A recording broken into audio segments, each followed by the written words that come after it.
Hi and big welcome to a sisay Citadel deck tech video.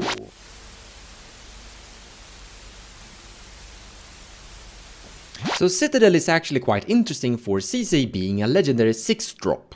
Because if sisay is actually a 7/7, you can search that out into play by only paying 5 mana, 1 of each color. And from there you could perform a form of storm win, similar to grixis nauseam style. Now this is something I have actually built in the past, and I would like to say that this deck you're currently looking at is quite outdated. I don't think I've played this for quite a while.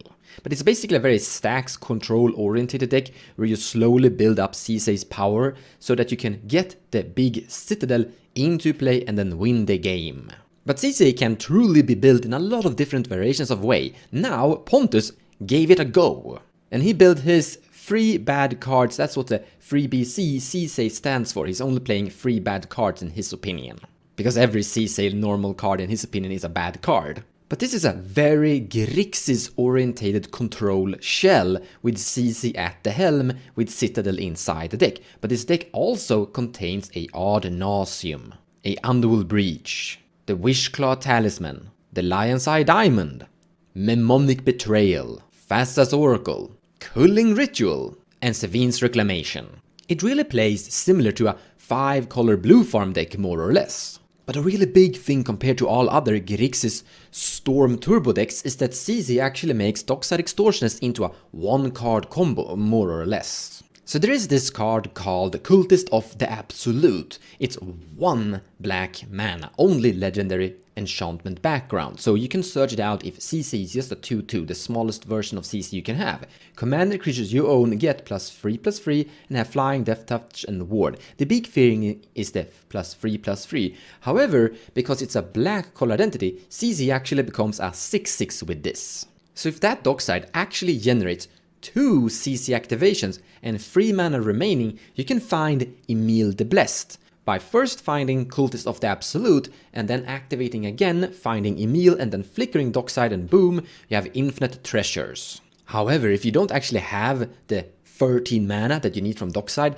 there are steps along the way that could help you get there. So first we have 9B Esteemed Speaker. Now to find that, sisay have to be a 3/3, easily achieved normally. When it's 9B Esteemed Speaker enters the battlefield, you may return another target creature you control to owner's hand, using life equal as converted mana cost, but that means that you can bounce dockside back to your hand, recast dockside. So if dockside only generates 7 treasures here, you can activate sisay, and well, sisay has to be a 3/3 here, but find 9B, recast dockside by paying 2, and you get 7 new treasures. Here you can find Teferi Time Reveler, which will do the same thing, bouncing dockside, so you can recast dockside, draw a card in the process as well, by the way. But now sisay is something like a 4/4, potentially a 5/5, and here you could also find Emil the Blessed. Maybe. It a lot depends on how much mana you have remaining, how much mana your dockside is generating, and what legendaries you already have in play. But climbing up to an Emil or a Bola Citadel from a dockside with a sisay isn't that hard if you build your deck heavily around it. I mean, Kinnan is a big benefiting factor for that. So if we look at what this deck has more or less included, we have things like Simian Spirit Guide that will help you get more mana faster. We have a Tinder Wall that will also help you get mana faster. Elvish Spirit Guide for that extra speed. Birgi, Rite of Flame, and yeah, Culling Ritual is pretty good here. That's a lot of mana. Final Fortune is a form of ritual and a card draw. You're gonna die at the end of that extra turn, but if you get just to pay 2 mana, you get to basically untap all your lands, all your rocks and etc. and take an extra turn, so that could really help you get the mana you need to win the game too. Snap is amazing with dockside. Soul Partition is amazing with dockside. Because the thing is, a spell cast by an opponent this way costs 2 more to cast. If you target your own dockside, you don't need to pay the 2 extra, you just pay the normal dockside mana cost to get the dockside into play again. So it's a form of bounce effect, so to say. And then we have a big package of artifacts. But the big difference between my deck versus Pontus' deck is that his deck is much less commander-centric. If we, for example, take a look at some of his potential opening hands, now this one is actually quite bad. Let's mulligan this one. But here you can absolutely play a really decent game without sisay. You have an well, actually, CC is actually quite good here because you can get that Fierce Guardianship active with CC. So you can play it a little bit different here. You have a turn to add nauseam with that mana vault, but you can also use that demonic tutor to just find either dockside, more protection, or a form of thing. Playing it slowly here isn't wrong either, because getting CC into play to get that Fierce Guardianship is just good protection for the Adnos. But in this situation, CC is actually not that interesting. Like, CC doesn't do anything for this hand. This hand is playing an amazing game without CC at the helm. CC might come into play just because of that Fierce Guardianship though. This hand doesn't contain lands. I mean, this deck do contain 25 lands, so you're gonna have to mulligan quite aggressively here. This hand you could keep because you have an Esper Sentinel turn 1. And if you draw in, like, Esper Sentinel is probably gonna draw you cards here, so the chance of drawing into another land for one of your rocks is pretty okay. You also have a Force of Will, so you're kind of protected. It's a little bit all in, like if you don't get that extra second land, it could be really sad. And Teferi isn't really something you wanna have in your hand in general. Once again, no lands, mulligan. This hand is amazing. We have a Lotus Petal and a Volcanic Island and a Rhystic Study, so we can play the typical Rhystic Study game here.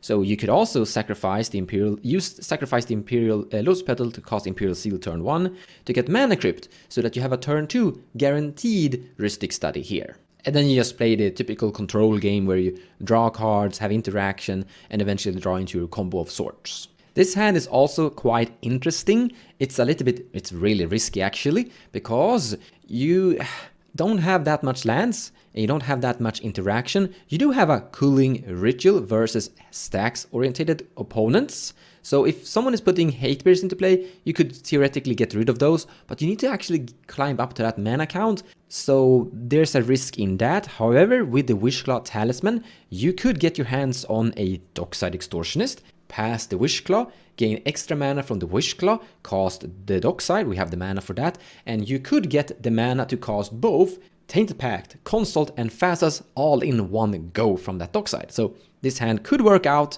Cooling Ritual could help you versus stacks, opponents, but other than that, it's a hand that could go a little bit slow, but absolutely keepable. But once again, this is a hand that wouldn't utilize sisay at all. No lands, mulligan. This hand could theoretically gamble turn 1 for Adnos for a turn 2 Adnos, together with Force of Will protection. It is a little bit risky because you could accidentally gamble down that Adnos, but it's a hand you can keep. Great cards, but no mana. Can't keep this. We do have an Imperial Seal, a Chromox, a Simian Spirit Guide, and a Landamri's Call. I think this hand is actually quite great because you can tutor for that Dockside, and you could use sisay to protect it a tiny bit in a counterspell war with Deflecting Sword. And you have some Imperial Seal for some other alternative tutors. So yeah, good hand. Could keep this. sisay is just gonna be here to utilize the Dockside here. This is actually a good example of a hand that would utilize sisay in the end, because I do think that we're going for the Dockside here. We'll edit Landamri's Call, potentially going for a meal with Imperial Seal, but it kind of depends. I hope that gives you an idea of how the deck's game plan, the mindset when you're operating it, how it's flowing and working out for you. Now, having sisay both as an alternative, like you could cast sisay, try to activate her, and play a grindy control game potentially with her as well. But you also have the option of playing that turbo style, that fast to the bottom, the win bottom, try to win fast. Very efficient grixis play style too with it. However, I have some sad news for you. Let's look at that color percentage and then look at the mana. Now we do have a lot of different lands in color fixing category. City of Brass, Forbidden Orchard, Command Tower, Exotic Orchard. However, we also have City of Traitors and Ancient Tomb. We have things like Sol Ring, Mana Vault, Mana Crypt. Sure, we do have some color fixing artifacts too, but the truth is that this deck's mana base isn't really optimized for consistently producing a sisay early in the game that can activate. It's something you get sometimes if you naturally draw into the specific color fixing lands and some of the color fixing artifacts, and well, Dockside will always make you activate sisay, but in general you could end up in a game where you just can't activate sisay because the mana base isn't really built towards being able to do that. For example, if we look at one of my sisay builds, my current one, sisay combo lock, built by me, and we look at my mana base, I have more lands than Pontus. He has 25, I have 31. I might go down to 30, but we will see. Now I do have Ancient Tomb, but the land I really want to give a shout out to is Shadowblood Ridge, that can convert colorless mana into black-red mana. This means that my Ancient Tomb, together with a Shadowblood Ridge, and where is it? I have more. Darkwater Catacombs, Scowcloud Expanse. Let's actually just look at these two. If you have Scowcloud Expanse, Shadowblood Ridge, and Ancient Tomb in play, you have 4 mana, 1 of each color, only green left remaining. So if you have a forest, you have a CC activation on only 4 lands. So a big difference between my build here and Pontus is that my build is more focused towards CC. CC is quite important for the deck. It's how the deck value forward, perform card draw in a form of way. But the deck is more built towards being able to activate CC, where Pontus doesn't need to. It's like something he could do if he just draws into the color fixing lands and artifacts by happiness, where my deck will like consistently always try to draw into them. But my deck is more commander-centric focused. I need CC to operate. Pontus doesn't. So we talked a bit about my version of CC and Pontus' version of CC, but the question is it CC or is it CC? Now what I actually mean by that is that when you put this commander onto the table and showcase that you're playing CC, your opponent doesn't know what kind of version you're playing. This is a small advantage. When people take their Mulligan and they see CC, they might expect the stacks-orientated CC, my version of CC, the CC that goes for a longer game, the CC that tries to put a Folly into play turn 1 or the Draenei Magistrate into play turn 1. Well, be surprised when it's trying to do an Adnos turn 2 or an Adnos turn 1. So you could actually wreck people's Mulligans by that. But also take them by surprise during the gameplay, where you're not doing what they expect you to do. They could literally pass turn to you, tap out, not holding up their mana for counterspells, because you're not really gonna win with your CC. You're gonna mid-range, you're gonna control, you're gonna put value engines into play, you're gonna make the game go slower. And then suddenly when everyone tapped out because they are expecting that really slow mid-range value CC, you're exploding with an Adnos out of nowhere that they didn't expect. This is something I've talked about before, and I do recommend trying to build variations of the same commander with different styles, so that when you're playing against your local friends doesn't actually know what you're doing with your commander. This is universal for whatever commander you could think of. If you're playing, let's say, Tasigur, you could try to build a slower, stacksier, mid-range control Tasigur, and then build a more turbo variant too, and you mix between the two which one you're playing to keep your opponents a little bit uncertain of what you're doing, and try to make it hard for them to build and counter play against you. But in the end, sisay in grixis, really? I mean, we're playing Laviniasaurus Renegade in a grixis deck. Is that really what we want to have?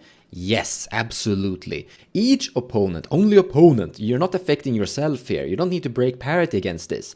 Lavinia is a pseudo Grand Abolisher sometimes. If you have a Lavinia in play, your opponents can't cast Force of Wills against you. Well, they could pay the 5 mana, but they can't do it for free. So if you're trying to actually win the game, like here and now, you could use sisay to find Laviniasaurus Renegade to put a form of smaller Grand Abolisher effect into play if people have accidentally tapped out a little bit too much. We can also find Birgi, God of Storytelling. Now you can't find it and immediately flip it. If you're activating sisay, you are finding Birgi, you're not getting the harmful horn. But Birgi is actually quite good. So if you're in your last opponent's end step and for some reason sisay is quite big, you could get Birgi into play and just have an amazing game, continuing with a storm run during that potential turn. The same thing with Kinnan. He will make a lot of your fast mana rocks into better rituals. 2 other cards I really want to highlight here are Ignoble Hierarch and Noble Hierarch. You see, they have Exalted, which means that you can actually attack with sisay and give her +1/+1, meaning she can activate a little bit better. So they are pseudo legendaries on your own turn if you attack with only sisay. That is really good. I absolutely out-include them in every sisay build, but they make extra importance here because we are playing a really low legendary count. Like sisay isn't gonna grow really big in this deck, so you need everything you can get to help you out in the small details here. Highly recommend these Mana Dorks for sisay. Another card I really want to give a shout out to is Smothering Tide. Really good with sisay, because once again, if you just get access to mana, a lot of mana, sisay will solve all kinds of problems for you. You will activate, interact, or find your combo and win. And in this deck's case, find the combo and win. When you're playing grixis, usually include wheels, Wheel of Fortune, Time Twister, etc. And if you have a Smothering Tide in play and you wheel and you cast sisay afterwards, you're gonna win. No questions about it. With that amount of potential mana, you're gonna get Citadel or Emil into play somehow. But also, if you have sisay and Smothering Tide in play, that's a stacks piece versus opponent's wheels. If someone is wheeling when you have that in play, like, you can interact with sisay during their turn and you're gonna get so much mana that if you get your turn, you're gonna win afterwards. There are actually a few builds that can win in instant speed if there is a resolved wheel with a sisay and a Smothering Tide in play. If sisay is still just a 2/2, you can still win an instant speed with some variations to different sisay builds. This deck that Pontus is playing can't do that because he isn't playing Smothering Tide in his deck, but this is like a card I would highly like to recommend for you if you're building this kind of deck. But it's absolutely not an out-include, but it's definitely something to consider. Now, if you actually want to take a look in detail how this deck has been performing and playing, we have a gameplay video in the description below of the video or up there in the corner if you want to take a look at it. This game follows our own processes while we're playing our decks, showcasing what we have in our hand and talk about why we're doing what we're doing. And spoilers alert, Pontus has a pretty good hand right now. I think the final message of this video is that sisay can be built in a lot of different variations of ways. You can do a lot of different things with her. This isn't the only two ways I've showcased, like a stacks control version heavily focused on sisay. I've showcased an grixis version here focused on Adnos and Citadel and Dockside and Breach. But you can do a lot of other things with sisay too, that is on the spectrum of the in-betweens or far different from these two options. And it is really good to build variations to your deck, trying to have multiple ideas of what your one commander could do to surprise and give a variance to your opponents. Thank you so much for watching, and I hope you enjoyed the video. Take care guys, and I will see you in the next one.